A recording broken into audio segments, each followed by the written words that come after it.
नमस्कार दोस्तों, कैसे हैं आप? आपकी पढ़ाई कैसी चल रही है? उम्मीद करता हूँ आप बहुत अच्छे से पढ़ रहे होंगे। जैसा कि शिक्षा मंत्री का आदेश है कि स्कूलें फरवरी तक खुलने की संभावना है, तब तक आप घर पर बैठकर पढ़ाई कर सकते हैं। दोस्तों, आप हमारे चैनल पे पहली बार हैं तो आप हमारे चैनल को सब्सक्राइब जरूर करें और बेल आइकन को दबाना न भूलें और अपने दोस्तों के साथ में शेयर भी करें ताकि आपको नोटिफिकेशन मिलता रहे। इस प्रकार की क्विज सोल्व करने के लिए आप हमारे सोशल मीडिया अकाउंट को फॉलो कर सकते हैं। वहाँ पर आपको ऐसी क्विजें सोल्व करने को मिलेंगी। इससे आपका नॉलेज है वो और गहरा होता जाएगा।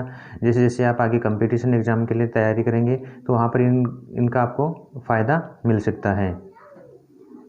दोस्तों, आइए शुरू करते हैं आज अध्याय 2 और उसका जो विषय है आज उत्सर्जन पढ़ेंगे हम।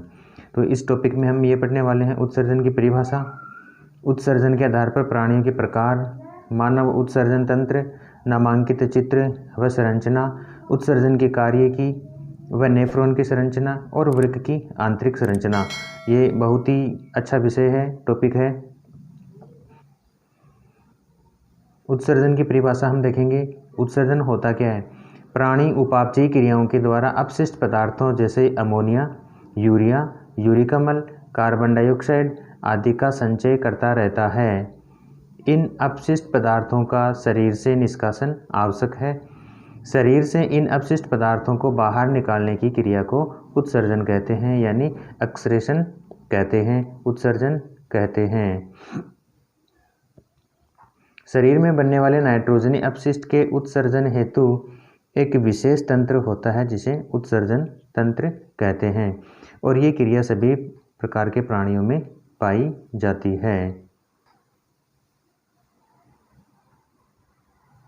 नाइट्रोजनी अपशिष्ट के आधार पर प्राणियों का वर्गीकरण हम यहाँ पे पढ़ने वाले हैं कि अलग अलग प्राणी हैं, अलग अलग वातावरण में रहते हैं, तो उनमें उत्सर्जी पदार्थ हैं वो भी अलग अलग प्रकार के होते हैं। तो यहाँ पे हम नंबर 1 की बात करते हैं, अमोनिया उत्सर्जी प्राणी की बात करेंगे जिसे हम अमोनोटेलिक भी कहते हैं।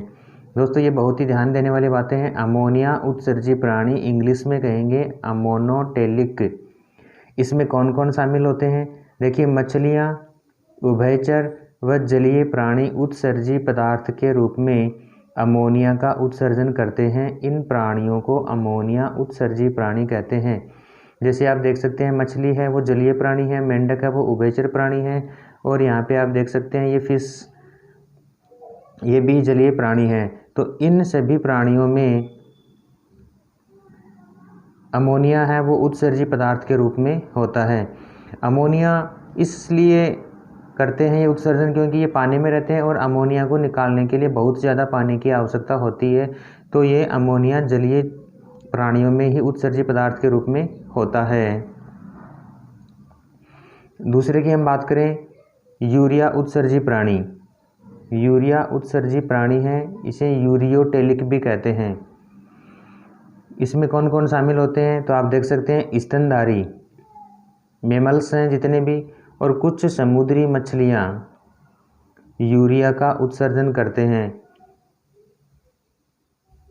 ये प्राणी अमोनिया को यकृत के माध्यम से यूरिया में परिवर्तित करते हैं जिसे एक विशेष तंत्र के द्वारा शरीर से त्याग दिया जाता है। यानी इन जंतुओं में जो अमोनिया है वो यकृत के माध्यम से यूरिया में बदल जाती है और इस प्रकार ये प्राणी हैं वो यूरिया का उत्सर्जन के रूप में, उत्सर्जी पदार्थ के रूप में उत्सर्जन करते हैं। जैसे आप यहाँ पे देख सकते हैं, ये जलीय मछली है,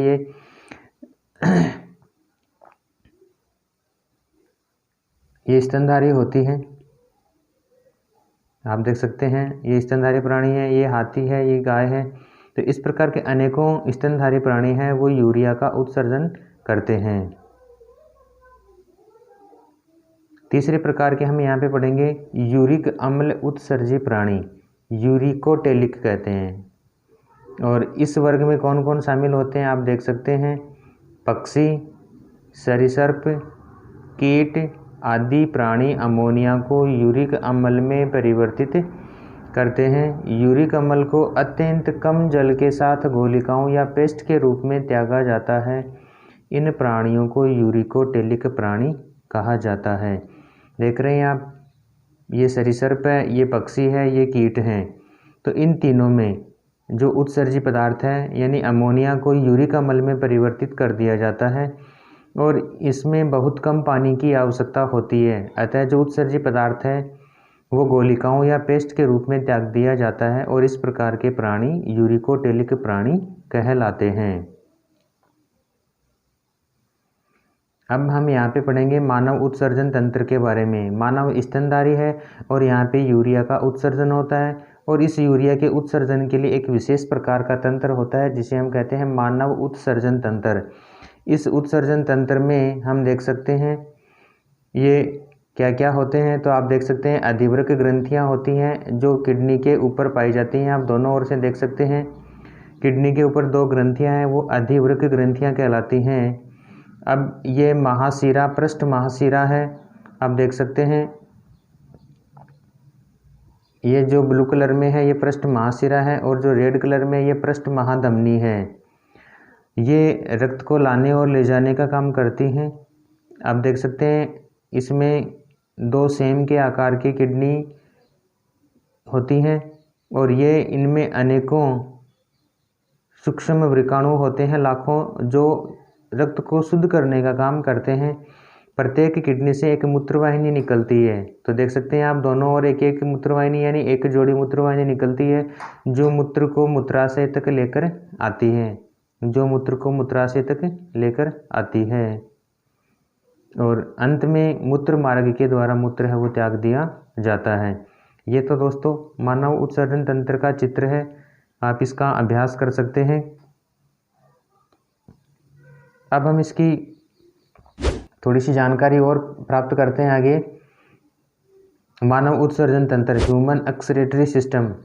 मानव उत्सर्जन तंत्र दो वृक्कों यानी दो किडनीज, दो मूत्रवाहिनियों यानी यूरेटर्स, एक मूत्राशय यानी ब्लेडर तथा मूत्र मार्ग यूरेथ्रा का बना होता है।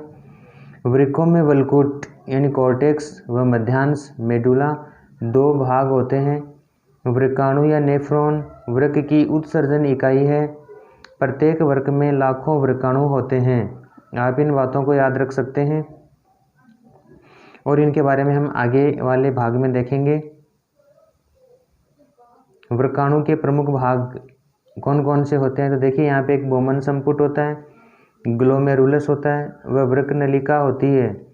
प्रत्येक वृक्क नलिका में समीपस्थ नलिका, हेनलेलूप, दूरस्थ नलिका जैसे भाग होते हैं जो अंत में संग्राहक नलिका में खुलते हैं। प्रत्येक संग्रह नलिका पेल्विस में खुलती है और पेल्विस मूत्रवाहिनी में खुलती है।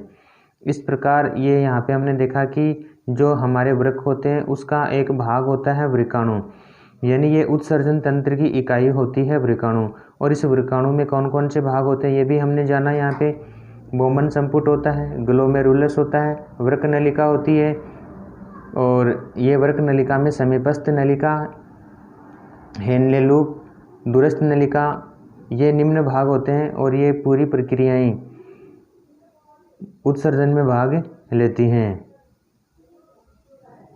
अब हम पढ़ेंगे उत्सर्जन तंत्र की कार्य की फिजियोलॉजी ऑफ एक्सक्रीशन। मूत्र निर्माण तीन प्रक्रियाओं के द्वारा संपादित होता है। तीन प्रक्रियाएं, पहली है गुच्छीय निस्संदन जिसे ग्लोमेरुलर फिल्ट्रेशन कहते हैं। दूसरी है पुनः अवशोषण जिसे हम रीएब्जॉर्प्शन कहते हैं और तीसरी है स्त्रवण यानी सिक्रेशन कहते हैं। इन तीनों प्रक्रियाओं से गुजरकर ही जो हमारा उत्सर्जी पदार्थ है उसका निर्माण होता है। अब हम यहाँ पे देखने वाले हैं आगे ये तीनों प्रक्रियाओं के बारे में थोड़ा थोड़ा यहाँ पे बताया गया है सिंपल तरीके से। आप हमारे वीडियो को शेयर कर सकते हैं, लाइक कर सकते हैं, अपने दोस्तों के साथ में कमेंट करके पूछ सकते हैं। और कई दोस्तों ने तो ये भी पूछा है कि हमें कोई शॉर्ट ट्रिक बताएं, तो हम ज़रूर उनके लिए भी ये काम करेंगे। अब देखिए वृक्क धमनी वृक्क में उत्सर्जी पदार्थ युक्त रक्त लेकर प्रवेश करती है जिसकी शाखाएं अभिवाही धमनिकाएं कोशिका गुच्छ यानी ग्लोमेरुलस को रक्त आपूर्ति करती हैं। यानी गुच्छीय निस्पंदन हम पढ़ रहे हैं। निस्पंदन के बाद क्या होता है, अपवाही धमनिका ने एफरेंट एट्रियोल कोशिका गुच्छ से रक्त संग्रह करती है वृक्क द्वारा साफ किए रक्त को वृक्क शिरा लेकर आती है।